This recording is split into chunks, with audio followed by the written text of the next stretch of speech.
Style avatar on Reddit. Welcome guys, I will show you how to do this. Just watch and follow this video till the end.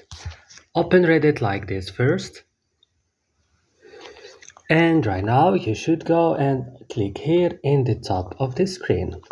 Right now click on settings and click on style avatar and you should wait little. So right now it's showing you the shop.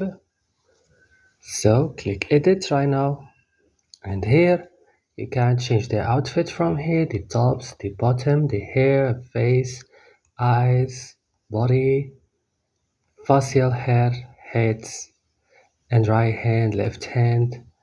And then when you're done, click save, and that's all. If you have any question, type it down in comments and subscribe and like this video, and bye.